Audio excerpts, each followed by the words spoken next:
What are you doing in my swamp?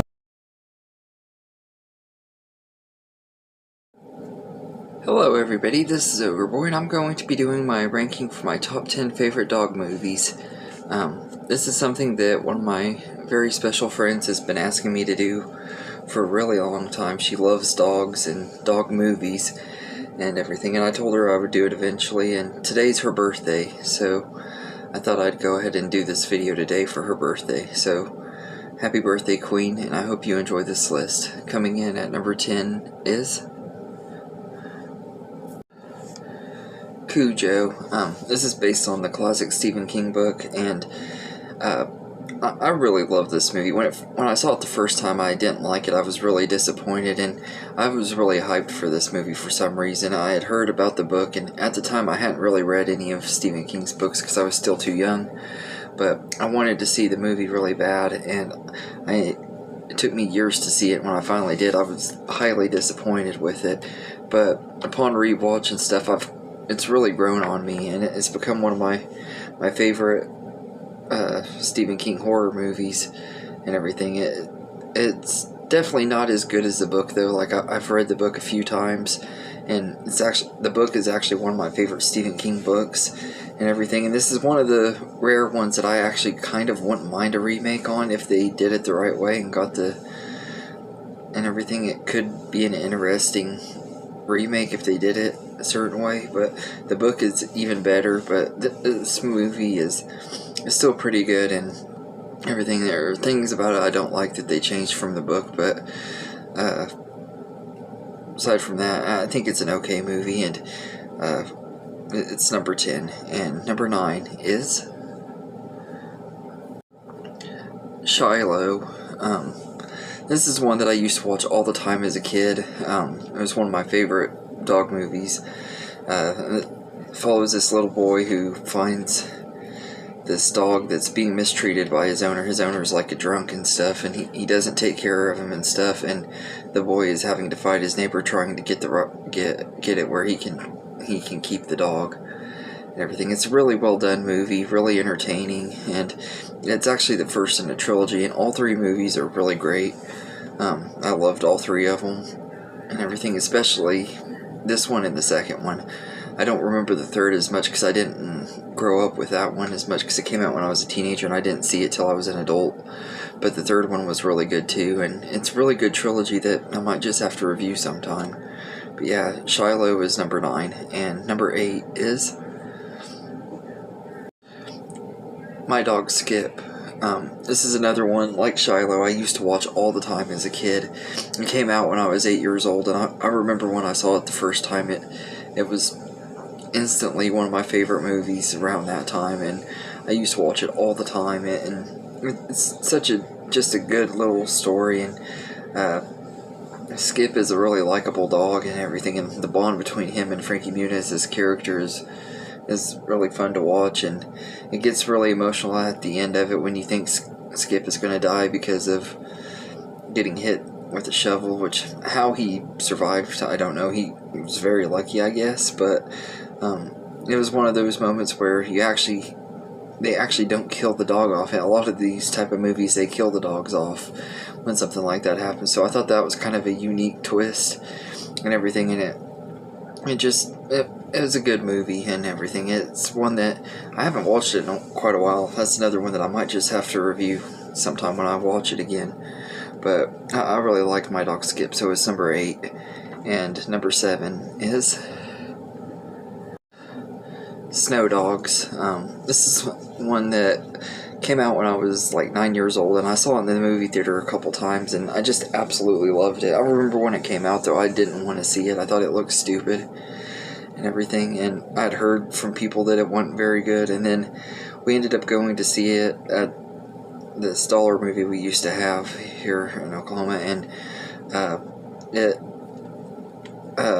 really surprised me. I absolutely loved it, and every time I rewatch it, even as an adult, I think I like it a little bit more. It has so many great jokes in here, and Cuba Gooding Jr. is absolutely hilarious in here, and James Coburn is really funny in here too, and their chemistry is really good, and it's just a really fun movie and everything, and it it was one that I used to watch all the time as a kid and everything. I haven't watched it in a couple years, so I need to rewatch this one too. But yeah, Snow Dogs is number 7, and number 6 is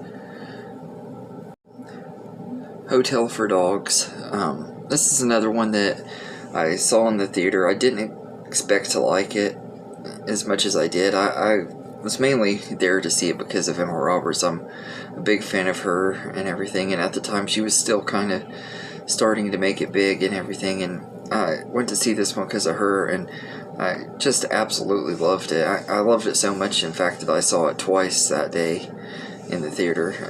It was a lot of fun and everything, and it still holds up really well. It's a really good family comedy and everything. It has some sad moments in it as well, but it's really entertaining, and it has a really good cast aside from Emma Roberts. You got Jake T. Austin, Kyla Pratt, Lisa Kudrow, and Matt Dillon's brother. I can't remember what his name is, but all of the cast in here were really good and everything. So yeah, Hotel for Dogs is number 6, and number 5 is 101 Dalmatians. I absolutely love this one. I really debated on which Disney animated dog movie I was going to put on here between this one and Lady and the Tramp. But I think I decided just to go with this one because I do like it a little bit more than Lady and the Tramp, I think. It's been one of my favorites ever since I was a kid. It's one that I actually don't give the credit it deserves. Like when I talk about my favorite Disney animated movies, I never really talk about this one as much, but it's one I've always really loved and everything. And Cruella de Vil is such a great villain and everything. And I just love this movie and everything. So 101 Dalmatians is number 5. And number 4 is Marley and Me. When I saw this movie, I was actually really in a bad mood and didn't even want to see it. I thought it looked pretty dull and everything. When kind of like with Snow Dogs, it just didn't have my high expectations or anything, because I'm not really a dog person, although I do like a lot of dog movies. Obviously, I wouldn't be able to do this list if I didn't, but there was just something about Marley and Me. I thought it was going to just be really overrated, and I wouldn't really like it and stuff, and I ended up going to see it one day when I was at the theater. I was doing a double feature, and I was planning on going to see Friday the 13th, but they wouldn't let me in because I was 16 at the time, and I didn't. You have to be 17 to get into an R-rated movie without an adult and everything. Since I didn't have anybody with me that day, I just ended up going to see this instead, and I was really glad I did. I ended up seeing Friday the 13th a couple days later anyway, but I was really glad that I went to this one because I absolutely love Marley and Me. I think it's a really, really great movie. It totally took me by surprise. It instantly became one of my favorite movies that was out at that time and everything. I really enjoyed it, and I haven't watched that one in a long time either. A lot of these I need to rewatch. I might review them when I watch them, see how much they hold up compared to the way I've talked about them in this list. But yeah, I love Marley and Me, and it's number 4. Number 3 is Snoopy Come Home. This is easily one of my favorite non-Disney animated movies, and it's probably my favorite Peanuts movie for sure. I just absolutely love the story in this and everything. Snoopy and Woodstock going together and everything, and the way that their friendship is and stuff is it's just so fun to watch and everything. And it's got some really sad and emotional moments when Snoopy has to say goodbye to Charlie Brown and stuff, and it's just a really, really good movie. And then you get that ending with tugs at your heartstrings and stuff. It's just really, really fun movie and everything. And as a huge Peanuts fan, this is probably one of my most favorite Peanuts things ever, to be honest. This one ranks up there with some of the best of their holiday specials too.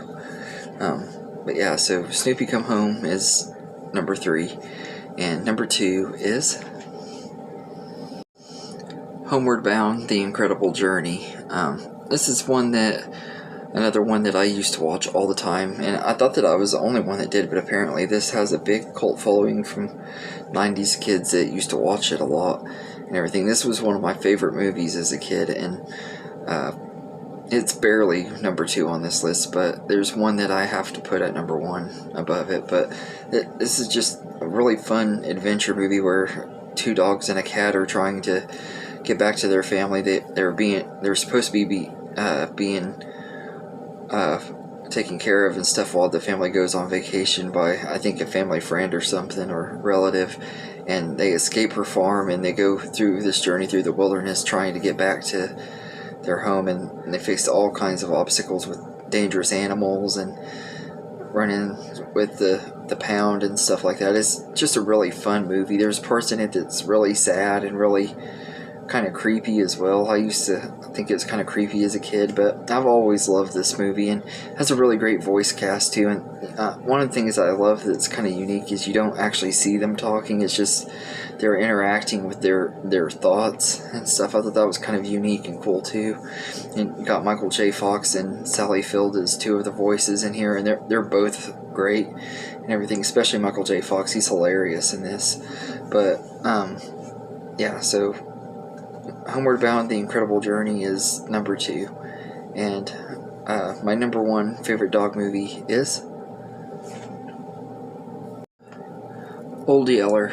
I absolutely love Old Yeller. It's one of my favorite Disney movies of all time and everything. It's one I used to watch as a kid all the time. My grandma and grandpa bought it for me on VHS when I was a little kid and stuff. I think it was the 40th anniversary edition, and I used to watch it all the time and everything. A lot of times when I had to stay home from school, if I was sick or whatever, I remember watching it and stuff, and it just was one of my favorite movies as a kid, and it still holds up really well. It has a lot of really fun moments, and of course the ending is really sad and stuff, but I've never actually cried when I've watched Old Yeller, surprisingly. I know everybody else and their dog has cried during Old Yeller, but I never have, that I can remember anyway. But it's a really great movie, and if you haven't seen it and you like classic movies, this is definitely one I would recommend and everything. But yeah, so Old Yeller is easily number 1. But anyway, let me know in the comments what your favorite dog movies are, and once again, happy birthday, my queen. I hope you enjoyed this video, and have a good day, everybody.